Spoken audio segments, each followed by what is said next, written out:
Baik, pada segmen ini kita akan melakukan analisis keputusan dengan kondisi ketidakpastian. Nah, yang dimaksud kondisi ketidakpastian adalah saat kita tidak memiliki atau tidak mendapatkan informasi terkait dengan probabilitas untuk terjadinya suatu kemungkinan status J atau kemungkinan skenario yang terjadi. Nah, misal pada kasus yang sebelumnya berarti kita tidak mendapatkan informasi kemungkinan demand-nya 50, 150 maupun 100. Nah, di sini kita tidak memiliki data probabilitas kemungkinan terjadinya. Nah, untuk bisa memecahkan masalah ini, kita bisa didekati dengan beberapa pendekatan. Nah, untuk tabel imbalannya sama seperti apa yang kita pelajari pada segmen sebelumnya, namun di sini kita hanya tidak memiliki berapa probabilitas atau kemungkinan terjadinya event atau status J sampai status 1 sampai status N. Mohon maaf di sini eh, pencacahnya tidak sama dengan yang kita pelajari sebelumnya, namun pada dasarnya sama, intinya statusnya tidak memiliki probabilitas. Nah, pemecahannya di sini kita tentukan dulu keputusan yang dipilih sama keputusan yang dipilih ini apakah mau maksimasi atau minimasi. Kemudian di sini kita bisa melihat ada beberapa kriteria yang bisa kita lakukan untuk masing-masingnya akan kita bahas dari mulai Laplace sampai regret atau opportunity loss. Nah, yang pertama kita akan melakukan proses pencarian keputusan dengan kriteria Laplace. Nah, di sini prinsipnya sama, informasi tidak lengkap atau distribusi dari probabilitas status tidak diketahui. Nah, maka di sini pada kriteria Laplace kita akan melakukan proses asumsi bahwa status memiliki kemungkinan sama untuk terjadi. Jadi tadi nanti kita akan melihat seberapa banyak statusnya. Nah, statusnya itu kalau misalnya sebesar n, maka untuk probabilitas terjadi si status tersebut akan menjadi 1/n.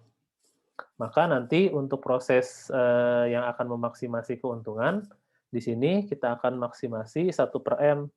Jadi 1/n ini adalah nilai probabilitasnya dikalikan dengan nanti ekspektasi untuk setiap masing-masing AIJ atau untuk masing-masing imbalannya.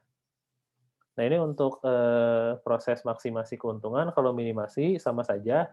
Di sini perbedaannya kita hanya melakukan proses minimasi untuk imbalan berupa kerugian. Nah, misal kita akan masuk ke contoh tabel imbalan keuntungan. Tabel imbalan ini didapat pada eh, masalah yang sebelumnya, maka di sini yang kita tidak ketahui adalah probabilitas. Nah, dengan kriteria Laplace, kita asumsikan probabilitasnya untuk mendapat distribusi yang sama. Sehingga saat kita memiliki 3 status, probabilitasnya adalah 1/3 untuk masing-masing status. Dengan demikian, untuk nilai ekspektasi keuntungannya, kita mengalihkan masing-masing probabilitas dengan masing-masing status di setiap keputusan. Dengan demikian, di sini untuk keputusan 1 berarti 1/3 dikali min 150, 200, dan 200. Didapat nilai 83,3 dan untuk keputusan 2 sama dengan 0. Nah, di sini kita bisa melihat bahwa ekspektasi dari keputusan 1 menghasilkan nilai sebesar 833 dan keputusan 2 adalah sebesar 0. Maka dengan kriteria Laplace di sini, saat kita tidak mengetahui probabilitas, kita akan mendapatkan atau kita akan mengarahkan decision maker untuk memilih keputusan satu.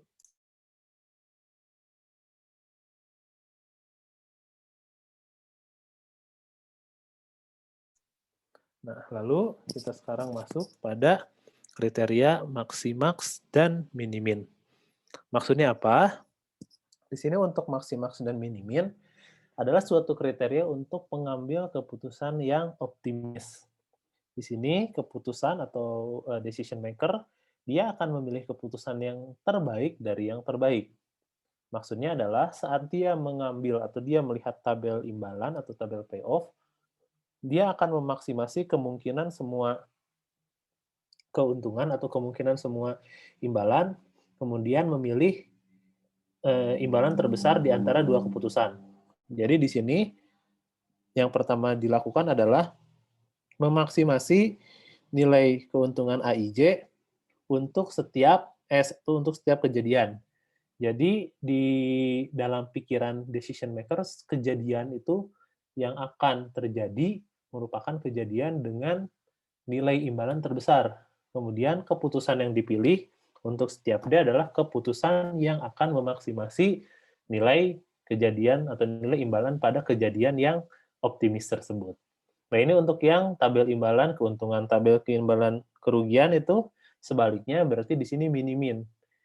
Si pengambil keputusan, dia yakin kejadian pada prosesnya atau kejadian di lapangan akan melihat pada suatu kejadian dengan kerugian terendah, kemudian memilih keputusan yang akan meminimasi nilai AIJ tersebut.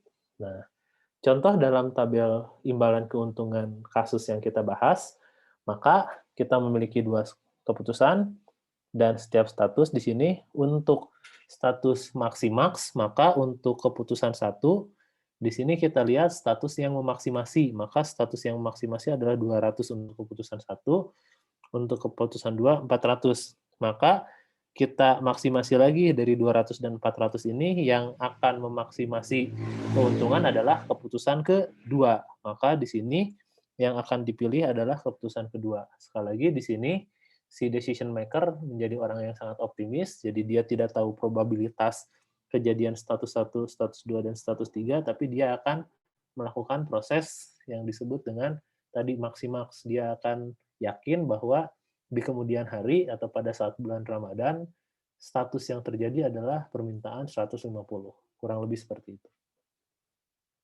Nah, ini perbedaannya atau kebalikan dari seorang decision maker yang optimis. Ya, di sini prinsip pengambil keputusannya adalah seseorang yang pesimis atau seseorang yang melihat bagaimana nilai yang paling minimumnya dulu. Maka di sini pendekatannya adalah maksimin dan minimax. Di sini pemilih decision maker atau pemberi keputusan, dia akan memilih keputusan yang terbaik di antara yang terjelek. Maka di sini dia akan meminimasi atau mencari keuntungan yang terendah untuk setiap kemungkinan kejadian dan memaksimasi hal yang bisa dia kontrol, yaitu keputusannya. Jadi untuk masalah yang uncontrollable variable, dia akan melihat nilai yang paling rendah. Tetapi untuk yang controllable, dia akan memilih nilai yang paling tinggi. Karena nilai tersebut adalah nilai yang bisa dikontrol oleh si pemilik keputusan. Nah, hal ini kebalikan untuk yang sifatnya adalah meminimasi kerugian. Di sini sama yang dicari oleh decision maker adalah mana kerugian atau mana status atau skenario yang akan memberikan kerugian terbesar, kemudian keputusannya adalah meminimasi kerugian tersebut. Nah, maka kalau misalnya untuk kita lihat dari contoh soal yang pernah kita bahas lagi, di sini keputusan 1 dan keputusan 2, kita lihat masing-masing kemungkinan statusnya. Jadi untuk keputusan 1 misalnya, di sini status yang paling jelek adalah saat terjadi demand sebesar 50, yaitu rugi 150. Dan untuk keputusan 2 yang akan membuat kemungkinan terburuk adalah status 1 atau demand-nya 50 dengan kerugian sebesar 400. Nah, dari kerugian yang sangat besar ini, maka si decision maker akan memilih keputusan yang dia bisa kontrol, yaitu dia akan melakukan minimasi kerugiannya. Atau dia akan memaksimasi keuntungannya, yaitu dia akan mengambil keputusan sebesar 150. Maka di sini jika dia seorang yang pesimis atau orang yang melihat kemungkinan yang terjadi untuk statusnya adalah status yang merugikan, maka dia akan memilih keputusan satu, yaitu membeli sebanyak 50 dengan kriteria tadi maksimin. Nah, selanjutnya kita masuk ke kriteria Hurwitz. Kriteria Hurwitz ini, seseorang akan memiliki prinsip dengan mengambil keputusan berdasarkan derajat keoptimisan. Jadi di sini kuncinya adalah derajat keoptimisan, yang mana indeks optimisme ini dilambangkan dengan alfa. Nah, nilai alfa ini dia ada di antara 0 sampai 1. Misalnya di sini untuk proses pengambilan keputusan dengan imbalan maksimasi keuntungan, maka keputusan yang diambil adalah memaksimasi nilai alfa. Jadi alfa di sini akan menjadi pengali untuk setiap status, kemudian minimasi nilai komplemennya atau 1 min alfa untuk setiap status, kemudian kita maksimasi keputusannya. Nah, hal ini berkebalikan dengan kerugian sama. Kalau kerugian, di sini kita minimasi nilai alfa AIJ-nya, ditambah dengan 1 min alfa, kita maksimasi untuk AIJ-nya. Jadi intinya untuk yang keputusan yang sifatnya keuntungan, di sini kita akan memaksimasi nilai yang akan kita buat optimis, dan kita minimasi nilai yang tidak optimisnya atau komplemen 1 min alfanya itu. Baik, kita masuk ke contohnya di sini. Tadi, untuk, alfa sama dengan 0, nah di sini alfa sama dengan 0 berarti kita menggunakan pendekatan kriterianya maksimin, atau minimax untuk maksimasi dan minimax untuk minimasi. Tapi untuk alfanya sangat sama dengan 1, maka di sini kita akan melihat diri kita sebagai orang yang sangat optimis. Jadi alfanya 1 sangat optimis, alfanya 0 tidak optimis. Tapi kalau di antara itu berarti kita memiliki derajat keoptimisan tertentu. Nah, di sini bisa kita lihat bahwa alfa ini ada dinilai di tengah-tengahnya. Baik, misalnya kita memiliki derajat keoptimisan sekarang untuk contoh soal di sini adalah 0,2. Berarti kita optimis namun cenderung kepada nilai alfa sama dengan 0. Maka di sini untuk keputusan 1, nah karena di sini kita tabelnya tabel keuntungan dan kita ingin memaksimasi keuntungan tersebut, maka untuk keputusan 1 di sini 0,2 alfanya dikali dengan maksimasi dari setiap output yang terjadi pada keputusan 1, yaitu min 150, 200, dan 200, kemudian ditambah dengan komplemennya, yaitu derajat ke pesimisannya, yaitu minimasi nilai min 150, 200, dan 200. Nah, di sini kita mendapatkan berarti 0,2 dikali 200 sama dengan 40, kemudian ditambah dengan 0,8 dikali min 150. Maka di sini kita mendapatkan minus 80, dan untuk keputusan 2, kita memiliki nilai minus 240. Maka di sini kita maksimasi keuntungannya mencari nilai yang paling besar, yaitu min 80. Sehingga nilai maksimum yang kita dapatkan adalah keputusan 1, dan keputusan yang dipilih adalah keputusan 1. Nah, yang terakhir, kita bisa memilih untuk suatu nilai yang tidak atau tabel imbalan yang tidak memiliki probabilitas adalah dengan kriteria regret atau kriteria penyesalan. Sama seperti yang kita lakukan pada contoh saat ada nilai probabilitasnya, namun di sini tabel regret tidak menunjukkan adanya probabilitas. Sehingga yang akan kita analisis adalah tabel regretnya itu sendiri atau tabel penyesalannya. Nah, untuk kita melihat tabel penyesalan atau untuk kita bisa menilai tabel penyesalan sama, caranya kita akan membandingkan dua keputusan untuk keuntungan, dan nanti kita akan melihat nilai regretnya berapa saat kita tidak mengambil satu keputusan lain. Sama untuk kerugian pun demikian, namun bedanya yang ini dimaksimasi, yang satu lagi diminimasi.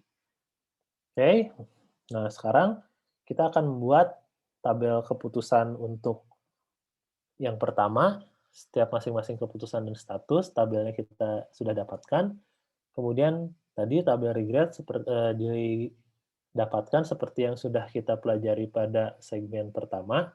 Jadi nilai 0 ini didapatkan dari di sini keputusan 1 dan keputusan 2 memiliki nilai maksimasinya yaitu min 150, maka tabel 0 ini didapat min 150 dikurangi dengan nilai output pada tabel 11 ini, berarti min 150 juga, berarti nilainya 0. Nah, untuk keputusan 2, 200, kembali min 150, di sini adalah nilai maksimum antara dua keputusan ini, dikurangi dengan min 400. Maka di sini kita mendapatkan nilai 250. Jadi 250 ini adalah nilai penyesalan atau nilai regret.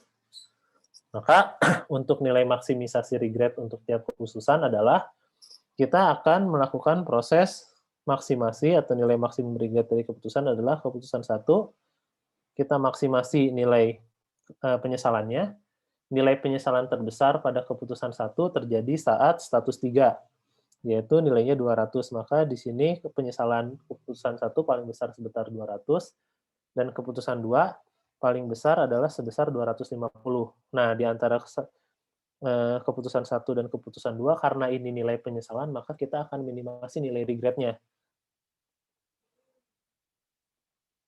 Nah, hasil minimasi dari nilai regret-nya adalah yang paling minimum penyesalan terjadi pada keputusan 1. Dengan demikian, saat kita tidak memiliki probabilitas, yang kita lakukan adalah proses maksimasi untuk setiap keputusan penyesalannya berapa, kemudian kita minimasi. Jadi, minimax di sini yang akan kita gunakan, tapi poin analisisnya ada pada tabel regret. Sehingga kesimpulannya adalah nilai minimum dari regret maksimumnya adalah keputusan 1, dan keputusan yang dipilih adalah keputusan 1 untuk kita bisa meminimasi nilai penyesalan yang ada pada setiap keputusan. Baik, sekian untuk penjelasan pada segmen kali ini, dan untuk penjelasan keseluruhan dari materi analisis keputusan.